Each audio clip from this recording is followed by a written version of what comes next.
क्या नाम हुआ सर? हमारा नाम भागवत प्रसाद सिंह। कहाँ से हैं? हम अररिया जिला से आए हुए हैं। अररिया से हैं।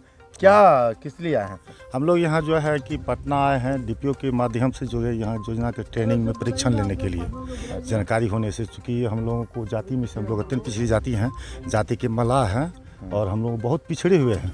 हम लोगों का जो अररिया रानीगंज प्रखंड जो पड़ता है घर, वहाँ के जलकर जो है बिल्कुल एकदम क्या कहते हैं जब जाम पड़ गया है जंगल झाड़ से।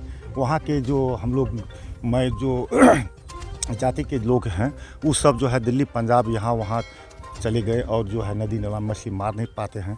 इसी लेके हम लोग आए हैं परीक्षण लेने के लिए। फिर सरकार की योजना है, वह योजना से लेके हम लोग उस नदी को साफ करवाएंगे, फिर सब हम लोग जो है उसमें कुछ उपयोग करेंगे। फिर अभी कितना दिन का ट्रेनिंग करने आए? हम लोग यहाँ 6 दिन की ट्रेनिंग करने के लिए आए हैं। ट्रेनिंग हो गया जी, अभी अब बाकी है, अभी 2 अच्छा, दिन आप लोग ट्रेनिंग पहले चलेगा। विजिट भी कर रहे हैं ना, जी, घूम रहे हैं जी, कैसे जी। कैसे क्या तालाब होता जी, देखना है। प्लॉट घूम रहे हैं सर। है। सर क्या नाम हुआ? मेरा नाम शंकर भारदार हुआ, कहाँ से हैं?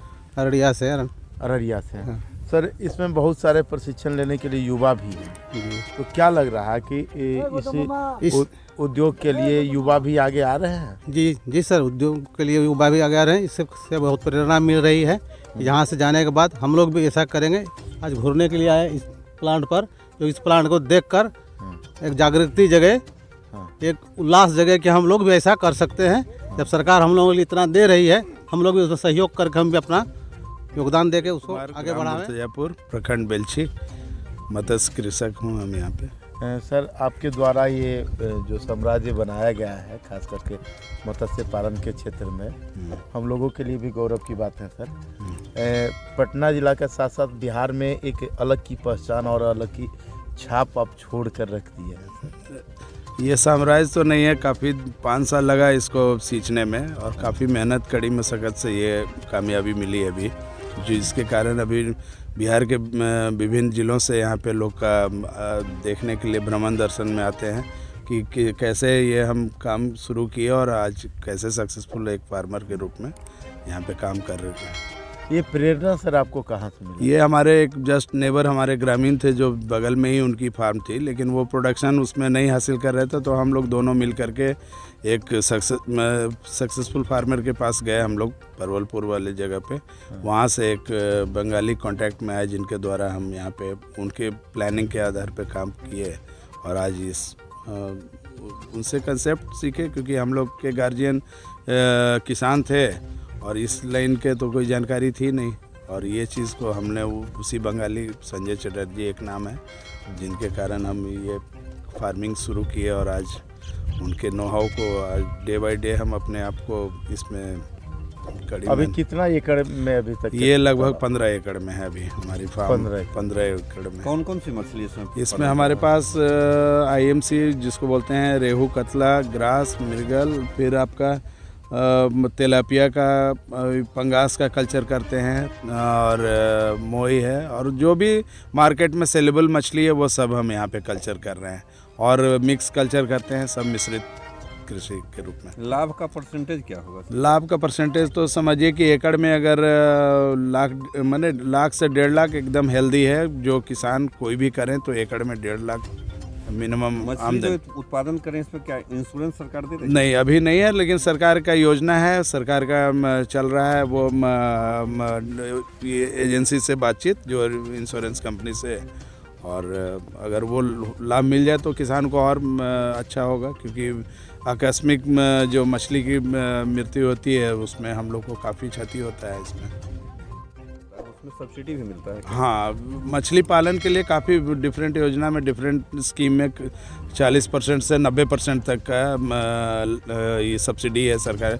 इसमें कि जनरल को 40%, महिलाएं किसी भी वर्ग की हो उनको 50%, और अति पिछड़ा और अन्य वर्ग से जो आते हैं उनको 90 to 70% है। घर की महिलाएं इस उद्योग को किस तरह से ये बहुत बखूबी कर सकती हैं। उनके लिए रंगीन मछली का बहुत कम ही जगह पे अपने घर आंगन में भी काम, घर के आगे में भी एक छोटे छोटे पॉन्ड में रंगीन मछली का काम कर सकती है। सर आपके यहाँ डेवलप के लिए बहुत सारे चीज़ इक्विपमेंट आप लगा रहे हैं। हाँ, तो यह जो तमाम जो सोच है आपने तो सीखा, लेकिन कहीं ना कहीं से आपको शुरुआती दौर से भी इस तरह का इंटरेस्ट था सर? हाँ, ये है हमारा था कि गांव में हमारा तो एक क्षेत्र सबसे फ्लड बेल्ट था। सिंगल क्रॉप यहाँ पे एक ही फसल होती थी दलहन का, वो भी फ्लड में कभी हुआ नहीं हुआ, तो किसान की जो आमदनी बहुत कम था यहाँ पे। तो हम लोग सोचे कि क्यों नहीं, अपनी ज़मीन थी पूर्वज की, तो उसमें ऐसा एक काम किया जाए जिसमें स्वरोजगार भी लोग को काफ़ी हम यहाँ पे दिए।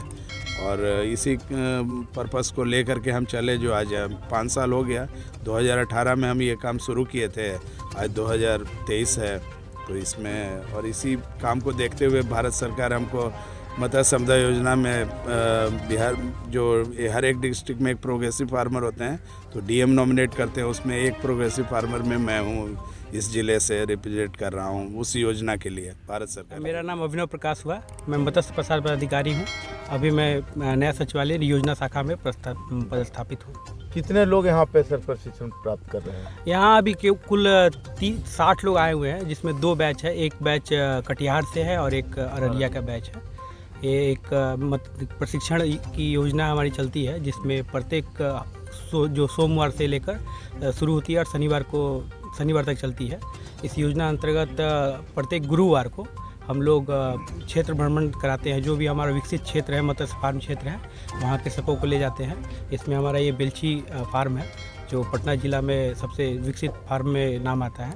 तो यहाँ हम लोग कृषकों को लाते हैं और यहाँ का जो भी फार्मिंग एक्टिविटीज़ है वो सब दिखाते हैं। उन किसानों को क्या संदेश देना चाहेंगे जो हमारे चैनल पे हैं, देख रहे हैं, उन्हें आप क्या कहना चाहेंगे सर? किसानों के लिए यही कहना चाहेंगे कि मत्स्य विभाग द्वारा कई योजनाएं चलाई जा रही हैं। मतलब 25-30 तरह की केंद्र एवं राज्य योजनाएं चलाई जा रही हैं, जिनका लाभ वो लेकर अपने रोजगार का अपने लिए रोजगार विकसित कर सकते हैं। हाँ, इसके लिए उनको सबसे पहले कोई भी योजना का लाभ लेने के लिए प्रशिक्षण का एक सर्टिफिकेट चाहिए होता है। तो वो पहले प्रशिक्षण कर ले मीठापुर में, वो प्रशिक्षण केंद्र में आके अपना जिला से वो अप्लाई कर ले, ऑनलाइन आवेदन करके वहाँ पे प्रशिक्षण पहले ले ले। उसके बाद की विभिन्न योजनाओं में अपने आवश्यकता अनुसार वो अप्लाई करे और उसका फिर लाभ ले और अपने आप को रोजगार जनरेट करें।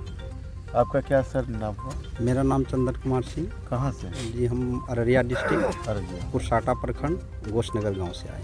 क्या लग रहा है सर, आपके अररिया से, कटिहार से युवाओं की भी मौजूदगी अधिक है, अधिक युवा लोग इंटरेस्टेड हो रहे हैं? क्या ये तमाम जो युवा जो इंटरेस्टेड होकर यहाँ आए हैं, क्या वो स्वरोजगार के लिए प्रेरित हो रहे हैं? जी सर, जिस प्रकार हमारे ज़िला में उद्योग की बहुत कमियाँ और बेरोजगारों की संख्या बहुत ज़्यादा है, और मैं सोचता हूँ पढ़ लिख करके सिर्फ नौकरी ही करना बड़ी बात नहीं है। यदि कोई चीज़ का जानकारी हो जाए, सबसे पहले तो प्रशिक्षण बहुत ज़रूरी है। बहुत सारे युवाओं के पास भूमि है, लेकिन उनके पास कुछ ज्ञान नहीं है कि हम उस भूमि में क्या करें। तो प्रशिक्षण लेने से जो कमी को जो पूरा होता है, जो उत्साह बढ़ता है। आज जो हम ये फॉर्म में आए हैं, विवेक बाबू के फॉर्म में, जो बेलची में पड़ता है, इसको देखने के बाद जो हमारे साथीगण आए हैं प्रशिक्षण लेने के लिए, उनमें जो नई उमंग, जो नई सोच, जो लग रहा है कि भाई जब ये यहाँ कर सकता है इस बाढ़ क्षेत्र में, तो हम लोगों का क्षेत्र तो इससे बहुत अच्छा है। आपके फ्लड भी इलाका ज़्यादा है, तो हम लोग क्यों नहीं कर सकते हैं? ये युवाओं में हम उमंग देखे हैं। इसका क्या कारण मानते हैं? परंपरागत जो खेती है वो क्या फायदेमंद नहीं रहा?